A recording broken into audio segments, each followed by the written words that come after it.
All right, everyone, welcome back into another NBA DFS video. We have a 5-game slate on this Thursday, and it is March Madness Thursday. What does that mean for NBA DFS? Well, it means that nobody's really going to be paying attention like they should. In theory, we should have a pretty decent edge, and just looking over the ownerships, it does kind of seem to be that way as well. Let's go ahead and get into the top plays for today. So looking at one of my favorite plays on the slate is actually going to be a somewhat chalky Jakob Poeltl. Now, if we look at the OF index, we can kind of see Jakob Poeltl is sticking out in terms of price point, in terms of being a strong play. And part of that reason is because he's getting a great matchup today against OKC. We can see Jakob Poeltl, for the most part, has been pretty consistent as a fantasy producer since he has joined the Thunder. Now, he's not a lock and load. I would say he's far from that, but he's going to be a strong price point play. Some of that makes a ton of sense in GPPs. And once again, like, his ownership isn't too high, 14%. We will certainly take that. From there, we can see other players that are kind of popping up as really strong price point plays. We also have Spencer Dinwiddie at 7.9 as another one of those price point plays that are really just popping up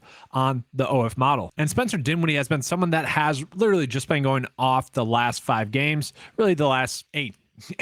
Like, he is just dominating right now, guys.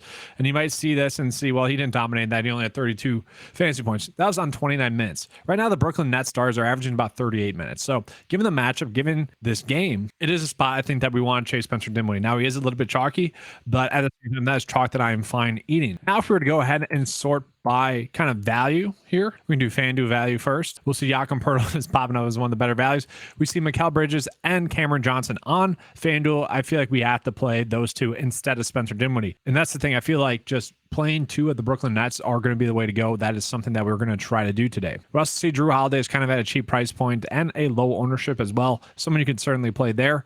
Let's look at the DraftKings value. We have Javon Carter popping up there. And why is that? Well, he's going to get some minutes, and they could be without someone like Brook Lopez. They could be without, well, they're going to be without Grayson Allen, and they could be without Jay Crowder. You know, if those players are out, they could shift to a smaller unit lineup. So that would make sense for Javon Carter to, you know, possibly get a little bit extra run. Pat Connaughton would also be in consideration then. Price point wise, right now as it sits, he's one of the better values, but obviously the slate will open up, I think, a little bit more as the day progresses. So from there, we see Keegan Murray is propping up as one of the better value price point plays, as well as Torrey Craig. I personally like Keegan Murray a little bit better just because we do know that he has some upside. This is a game that we want to be targeting as well. So to me, it makes sense to be on Keegan Murray, at least at this point in the day. We're at 4.1, seems a little bit too cheap. Sure, he had 22 and 15 minutes 2 and 3 games ago, but then besides that, you know, 37, 26, 30, like, as long as the minutes are there, given this price tag, you should be able to 5x, possibly 6x. And so for now, I want to make that clear, like, this stuff will change throughout the day, and that's where we can gain a big edge. Make sure to be in the Discord chat before lock, but this is a game that we want to be targeting, and so he's not too chalky as well. So we could possibly just begin a strong 6x play in a game that we want to be targeting. And then from there, like, I do feel like we have to try to get on some Detroit players. Okay, so we already know they're going to be without a lot of their players already. Bogdanovich, Livers, Stewart, Diallo, Burks, those players are all out. So if Jaden Ivey is active, that'll change some things. I think we could be on him at 7K, be fine with that. I also think we could be on Killian Hayes. I'm perfectly fine with both of those plays. Because of that, I don't think we can play someone like Corey Joseph, especially at his current price tag. I really do like Jalen Duren, though, today. Look at his price tag, it does seem a little bit too low at 5.2 for someone that has been a strong price per minute player lately.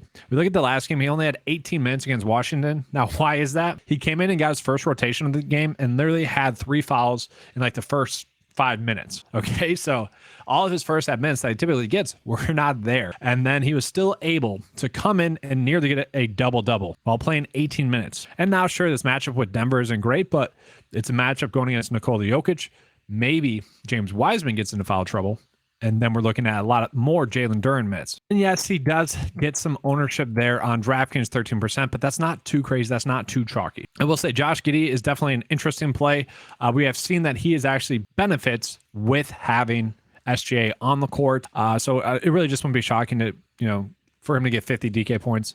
He has kind of been consistently doing that as well with SGA on the court. Let's go ahead and roster him. We're going to chase that upside. Obviously, it's risk reward based there. Same thing with Cameron Johnson. I think he's going to be a strong kind of risk reward type play. He's a consistent fantasy producer. The salary is finally getting up there, but given this game, it's a game that we want to chase. I think there's the potential that we are going to get around 40 DK points here. And I do want to call out Jalen Williams as well, because he is the one Thunder player that we have been able to accurately project minutes for. And sure, this matchup with Toronto isn't great as well, but I do still think that this is a pretty good price tag for Jalen Williams, someone that has been extremely consistent as a fantasy producer. If the Thunder players are going to be getting that run, it's going to be tough not to like them. Around 36 minutes for the starters, we're going to like that a lot. And then from there, we do have around 4.2 left over. Just kind of looking at it, I'm fine maybe going with someone like Joe Ingles, hoping that he gets hot shooting the basketball. He has been kind of extremely consistent as a fantasy producer as well. He's just shooting the ball extremely well. He's flowing really well with that team. He's a perfect fit for this team. So although the model is saying Javon Carter is going to be the move, I don't mind going Joe Ingles as well. If we're making multiple builds, I think we can kind of roll with both of them. So just to recap, we are getting some pretty strong kind of plays as a whole, both on FanDuel and DraftKings value price point wise. And we're getting them kind of at low ownership. Like no one's on Javon Carter. If we pull up Joe Ingles, let's see his ownership, 4%. Like we can get unique while also playing the chalk here. Okay.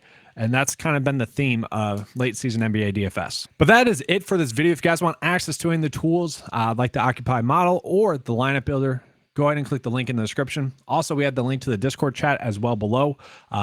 Being there before lock, I think it can be very crucial. And it could really pay off today, Friday, Saturday, and Sunday as well. Just with March Madness going on, people are going to be distracted. They're going to be more invested in that. Thus, ownerships on players that should be higher owned due to injury news are not going to be as high owned as they typically are. Or it could be vice versa, where people are just being lazy and they see injury news and they all pivot to what would be the chalky mistake. And we kind of saw that a little bit with D'Angelo Russell yesterday. Sandro ended up hitting value, but you can kind of gain edges by doing that as well. All right, that's all for this video. Hopefully you guys enjoyed it. Give it a like and subscribe. And as always, good luck.